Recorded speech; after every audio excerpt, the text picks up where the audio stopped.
અમરેલીમાં તાંત્રિક વિધિ કરવાના નામે રાજકોટની 22 વર્ષીય પરિણીત યુવતીને ફસાવી રૂપિયા 3 લાખ પડાવ્યા હતા અને જુદા જુદા વ્યક્તિઓ દ્વારા તેની ઉપર બળાત્કાર ગુજારવાની ચોંકાવનારી ઘટના પ્રકાશમાં આવતા પોલીસ તંત્ર દોડતું થઈ ગયું છે।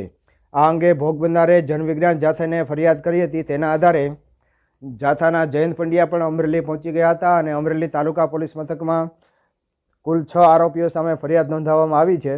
આ ઉપરાંત બળાત્કાર કરનારા અન્ય જુદા જુદા વ્યક્તિઓના નામ પણ તપાસ દરમિયાન ખુલે તેવી શક્યતા છે। ગુજરાતમાં દર 15 કે 30 દિવસમાં અંધશ્રદ્ધાના એવા બનાવ બને છે કે આપણું હૃદય દ્રવી ઉઠે છે। રાજકોટની એક પીડિતા અને એની માતા છે।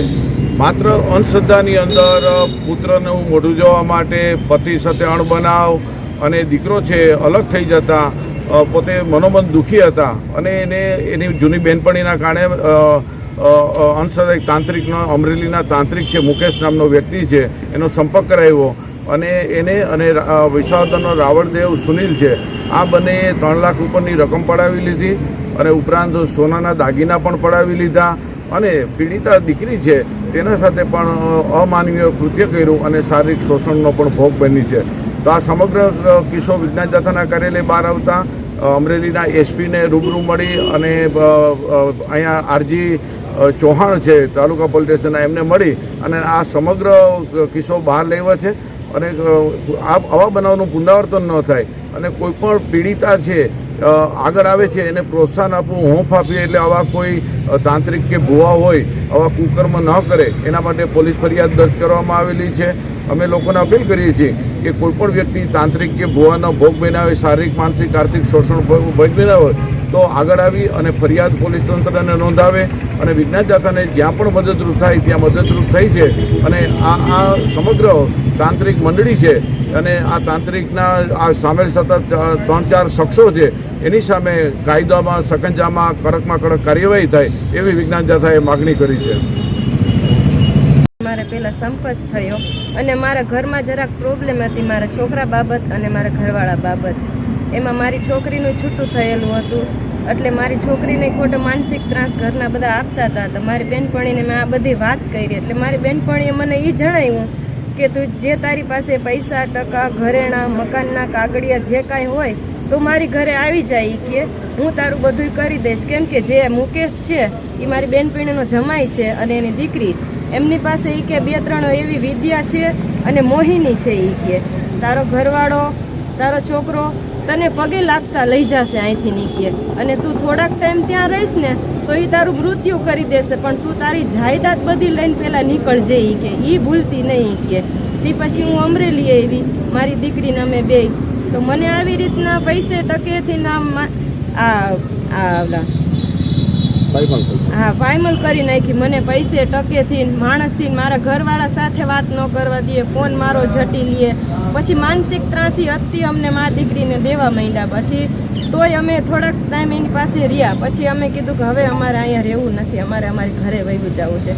ઘરે ગયા તો એ કે મને પાછા પાસે ગાડી લઈને તેડવા આવ્યા કે તમે ચાલો ત્યાં એ કે તમારું હજી કામ અધૂરું છે થોડુંક કે એ કામ પૂરું કરવાનું છે। મેં કીધું નહીં મારે નથી જવું પછી મારી છોકરીને ત્યાં એને રાખી એ કે તમે આપશો જ નહીં કોઈ સમયે એ કે બરોબર એ અમારી જ છે એ કે અમારે એને લગ્ન કરી દેવા છે એની જિંદગીમાં ખુશિયા એટલી દેવી છે ને એ કે એવી રીતના એ તાંત્રિક વિદ્યા કરતા ગયા તો અમે મા દીકરી એમાં ને એમાં ફસાઈ ગયા માને પૈસે ટકેથી લૂંટી અને મારી દીકરીને શરીરની લૂંટી છે। 3 લાખ રૂપિયા તમે આપ્યા એ વ્યવસ્થા કેવી રીતે કરી હતી? હા એ એવી રીતના કે તમારા છોકરા માથે આવી વિદ્યા છે એનું તમારે નિવેદ દેવા પડશે કે તમારે આ બકરા દેવા પડશે બલિ ચડાવવી પડશે એવી રીતના અમે એને 3 બોકડા દીધા એવી રીતના અમે એકવાર 70,000 દીધા એકવાર 31,000 દીધા તે પછી એકવાર અમે 40,000 દીધા ને એકવાર અમે 20,000 દીધા તે પછી મુકાભાઈએ તાંત્રિક વિદ્યા કરી એનાથી ન થયું એટલે આ સુનિલભાઈ પાસે કરાવ્યું કે આ તમારું કામ બહુ અઘરું છે અને બહુ ભારે છે કે આ વિદ્યા નીકળે એમ નથી કે પછી મુકેશભાઈએ એટલા પૈસા લીધા કે એક વાયણું વાયરું એમાં 21,000 રૂપિયા લીધા પછી એને એવી રીતના અમને એ ભરમાવતા ગયા કે તમે અમારી ઘરે જે રોકાણા છો તો એ તમારી વસ્તુ છે અમને બહુ હેરાન કરે છે માસી કે અમારું વાહન જેવું વાહન નથી હાલતું ઘરમાં અમને સુખ શાંતિ મળતી નથી. ઈ કહે માસી ઈ કે મારે ગાડી લેવી છે એમ કરીને મને એને ગાડીના 50,000 પહેલાં લીધા, પછી આમ 5,000 ને 10,000 એમ તો માનસિક ત્રાસ કરીને ખૂબ દેતા ને લૂંટતા, અમને ઘર બહાર ન નીકળવા દેતા, અતિશ અમને મા દીકરીને હેરાન પરેશાન કરતા હતા. કેમ કે એને અમારી પરિસ્થિતિ જોઈ હતી કે અમારી મા દીકરીની આગળ પાછળ કોઈ છે ને, એને અમારો ખૂબ ગલત ફાયદો ઉપાડ્યો છે. અને પૈસા તમારી પાસે હતા કે ઉછીના લીધા ના હતા, મારી પાસે 2.5 લાખ રૂપિયા જેવું રોકડું હતું અને મારે બેંકમાંથી મેં 2 લાખ રૂપિયા જેવું ઉપાડ્યું છે. અને આ પેલા કોઈ વિધિ કરાવી હતી આ આરોપી પાસે? હા, ઘણી વિધિ કરાવી છે. અને અમે તો આ સુનિલભાઈ જે રાવળ છે ત્યાં તો અમે બહુ જ વિધિ કરાવવા ગયા છે. ત્યાં જ અમે બકરાની બલી, એ લોકોએ જ કીધું હતું સુનિલભાઈએ કે નકર તમે બકરાની બલી નહીં આપો તો તમારો છોકરો તમે ગુમાવી બેસશો, તમારો છોકરાનું મૃત્યુ થઈ જશે, તમારો પતિ કોઈ દી તમને તેડવા નહીં આવે. એ કે ને તમારી છોકરીનું તો ઘર કોઈ દી નહીં બંધાય. એ કે તમે આ વિધિ નહીં કરો, વસ્તુ જ એટલી અઘરી છે તમારી પાસે. કેટલા બકરાની બલી આપી હતી? 3 બકરાની. અને કઈ જગ્યાએ? ઈ વિસાવદર, સુનિલભાઈ રાવળ રહ્યા ને ઈ. અને એમાં તો એ સુનિલભાઈએ એમ કીધું કે ઈ વિધિમાં એ કે તમારે છે ને એ કે આ મારા એકથી કામ નહીં થાય, મારે અલગથી 3 ભૂવા તેડાવવા પડશે. તો એને બીજા ભૂવા નહીં તેડાવ્યા હતા. એક ભૂવાનું જે મને નામ આવડે છે દિનેશભાઈ રીબડિયા છે, એ ત્યાંના જ છે, વિસાવદરના જ. અને બીજા એને જુનાગઢથી તેડાવ્યા હતા, ત્યારે એને 2 બકરાની બલી ચડાવી. અને આ કેટલા સમય પહેલા બલી ચડાવી હતી? એટલે મહિનો જેવું થઈ ગયું હશે.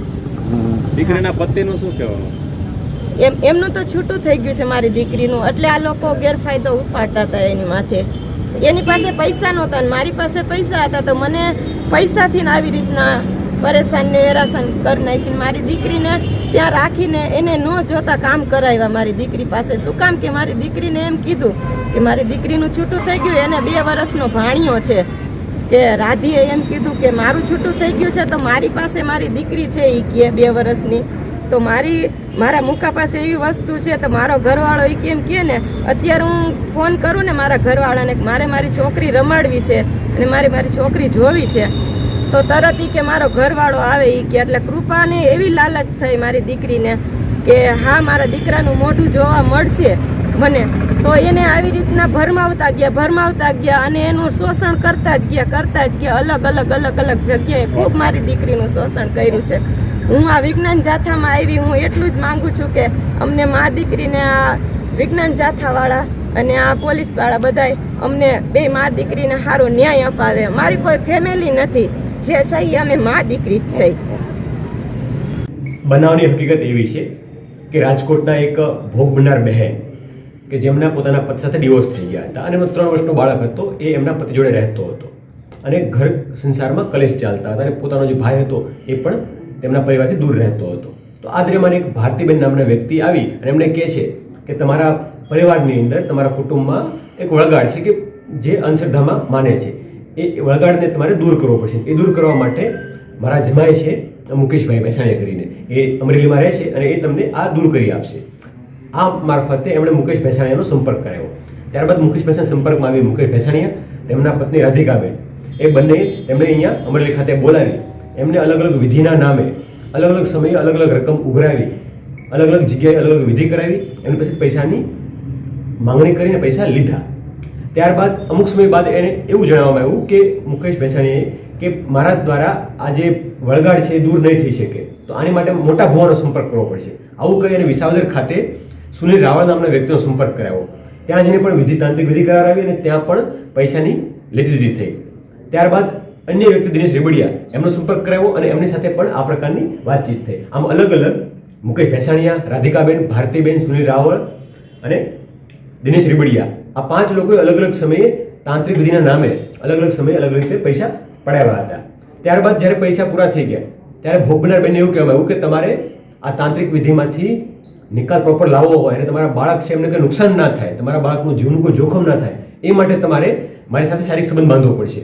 એ રીતનું કંઈ એમને ધમકાવી, ડરાવી અને એમની જોડે બળાત્કાર પણ ગુજાર્યો હતો.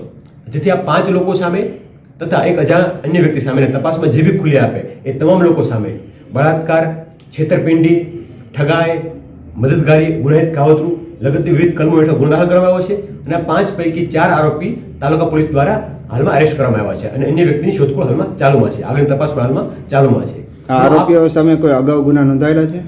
એ ગુનાહિત ઇતિહાસ બાબતે હાલમાં તપાસ ચાલુ છે. હું આપના માધ્યમથી, મીડિયાના મિત્રોના માધ્યમથી લોકોને અપીલ કરવા માંગુ છું કે આ પ્રકારની કોઈ પણ તાંત્રિક વિધિમાં ભુવા, ભવાઈ કે અન્ય કોઈ પણ પ્રકારની લોભ લાલચમાં આવ્યા વગર કંઈ પણ પ્રશ્ન હોય તો એનું કાયદાકીય રાહે, મેડિકલ સાયન્સની દ્રષ્ટિએ, ટેકનોલોજીના માધ્યમથી એ નિકાલ લાવવો જોઈએ. આ પ્રકારના કોઈ પણ ભુવાના કે ધતિંગના કોઈ પણ લોભ લાલચમાં આવવું જોઈએ નહીં. આ બાબતે લોકો જાગૃત થાય એ પણ હું અપીલ કરું છું.